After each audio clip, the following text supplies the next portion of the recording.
Dave Desk, Dave Desk, Dave Desk. You're watching Dave Desk. Boom, welcome to Dave's Desk. I'm Dave, this is my desk, and today we're going to show you Dave's Desk. It's the first episode, so I figured why not start here on Dave's Desk.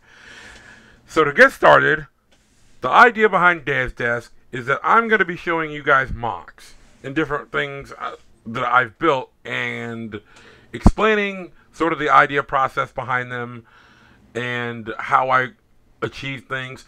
But also, I like to try and be educational, so I'm going to maybe try to do some like building tips and stuff like that. Maybe, I don't want to quite say tutorials or building instructions, that's not really my thing. I don't want to give you the answer, I want to help you find the answer. So, that's what we're going to do. And to start off, I figured, I wasn't going to clean up the desk, get it super tidy and everything, because I kind of wanted to show you sort of what my desk might look like on any given day. And honestly, this is pretty easy stuff. This is pretty light. On any given day, this desk looks like absolute chaos. There's parts everywhere. I'm digging around on stuff. I got drawers stacked up. The building process for me is kind of messy. But I figured I'd start with this. I have this weird idea that I'm working on. I don't really know what I'm doing with it yet. So, I don't know. We'll see. Will you autofocus? You will not. Okay. We're going to pop you off the tripod, move that over here, and we're going to take you for a ride. So, this is Dave's Desk. This is where I store a lot of my parts that are small enough to go into these kind of drawers. Up here is mostly like system, and then like parts where I just have like a bunch of that one part, mainly because of Pick-a-Brick. Down here is like a lot of my Technic stuff, like all of the through ball joints. The regular ones are right here. Very tasty stuff. Got a plushie here. He just kind of sits here and keeps parts from rolling off down into the void down there. So that's kind of what I keep him for. I commissioned him from an artist. She's on Etsy. She's on Instagram. Lazarus Workshop. Shout out to her. Over here, we've got like some Technic connectors, axles, and this stuff is fairly new, so I'm actually sorting this stuff in. This is my little Magic card cubby. I also play Magic the Gathering, so I allow myself a little bit of space right there just to like be able to switch from Magic to this. When I'm doing Magic, this table's full of cards, and then I'll sort up and clean up the cards and set them right there. Like this is just a stack of stuff I gotta sort out, so I got a to-do list on that one. But on any given time, one of the things I often do is I'll sit down as I'm conceptualizing things, and I like to grab fabric because, my build, I love to use fabric. I try to put it anywhere I can when it makes sense. Stuff here, we've got a lot of Technic here, but then it kind of shifts up into system up here. And then all my other Technic stuff is over here. Like I said, these drawers are kind of new, so I'm actively sorting stuff into the smaller drawers so I can use the bigger drawers for like larger parts. Now here's something I'll actually show off as a way for you to learn to do something. This is a tool that I made, and it is actually very helpful because it's basically an axle pusher.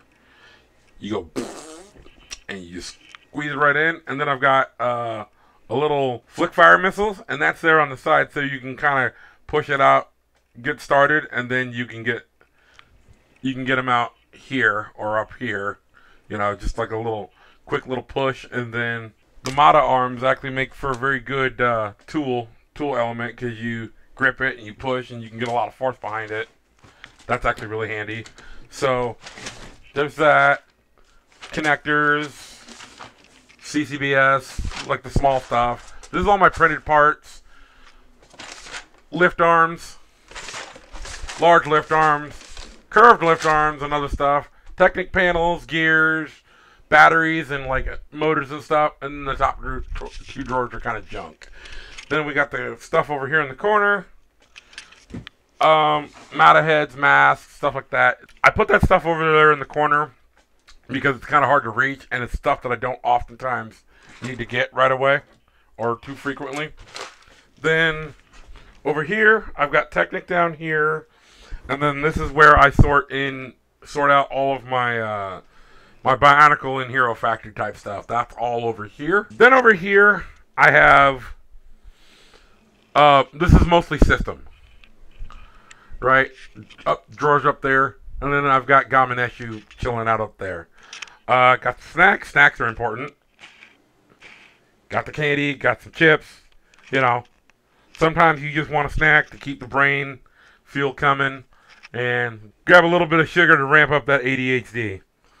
So, this is mostly system in these drawers here. So, there's that. This drawer is just random crap that doesn't fit anywhere else. We've got like Technic bricks and stuff, hinge plates and stuff like that,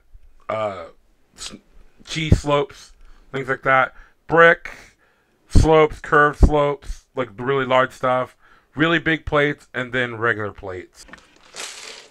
So this drawer is pretty full, and this actually speaks to something that I would like to talk about. So as a builder, as I'm learning and growing, one of the things I'm having issues with is drawers get full. And I found that with my own sorting system, or trying to learn to sort over the years, sorting by color doesn't really work, because you have a million different types of parts, and then if you're trying to sort each one by color, or then you go by the colors, well, there's still a million colors.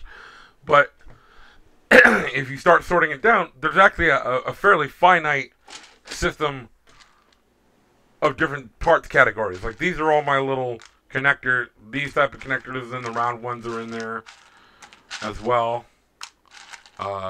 Let's see, what do we got here? You know, the Borak eye, or the Borak tooth, these ones. So this type of part is what's in here, and so if I know I need one of these in red, I just go find one. If you need one in black, you got to dig around a little bit. But I find that looking for a color inside a container is easier than looking for a shape inside of a color. If this was all blue and I just had to dig around and find the right shape, I find that it's easier to find the color rather than to find the shape. And that, I believe that's actually true from a neuroscience standpoint. I think the human eye can suss out a color easier than it can a shape. So there's that. And then, for example, over here, I've got these type of connectors, so I can dig through there. But the thing I found is it's actually a lot easier to have parts of one color, or you know, just a few basic colors, instead of trying to have that part in every color, because this is what trying to have every part in every color looks like. Trying to have that part in every color, that's what I attempted to do here. And this drawer is full, and I'm not exactly sure how I want to sort this down further to get this drawer to be more empty. If I just had, say, 100 of each of these, if this was, say, 100 of each part in, say, black, both grays, maybe white, this drawer would be a lot more empty. So, I think one of my approaches that I want to take is have a drawer that looks more like this, where I have a handful of the part that I need, but I don't try and have it in every color. And so, when I need the part in the specific color that I need it in, I use what I've got on hand, I build it, and then I know, okay, it'll be this color, it'll be that color, and then you go on Bricklink and then order the parts you need. Then, once you're ordering it on Bricklink, well, you know you need 15 of this, and 12 of that, and 6 of this, and 8 of those. You know exactly what you need. You can go on Bricklink and then buy it. And you don't have to buy 50 of a part and then end up using 6 of it. You know, I'm finding that it's more of an efficient way of building your models rather than trying to have a ton of space to sort everything, and then having a bunch of parts that you don't need. Because trying to like go into the Lego store and going to the Pick-a-Brick and getting a ton of this part, well, that ends up being a part that like, ooh, I saw it, I'm like, oh, I'll use this for something. And I'll be honest, I haven't figured out what I'm going to use a million salmon-colored quarter tiles for. But yeah, that's Dave's desk. We're going to keep this series rolling. I have some plans to show off some MOC. I want to talk to you about what I'm building with what. I want to talk about some MOCs and how I got there with them, the thought process behind them. And I'm going to try and teach you guys some stuff that I might find useful. Some tips and tricks, that kind of thing. So I think that'll be a good way to wrap up Dave's Desk, and I appreciate you watching, and I will see you next time. Hey, you were gonna leave this video without liking and subscribing. Not cool, man. Like the video, subscribe, so that I can grow on this channel and make more videos. Do you want more videos? Alright, that's what I thought. So push the little red subscribe button, and push the little thumbs up button, and that'll help my channel out. Thank you, and have a nice day.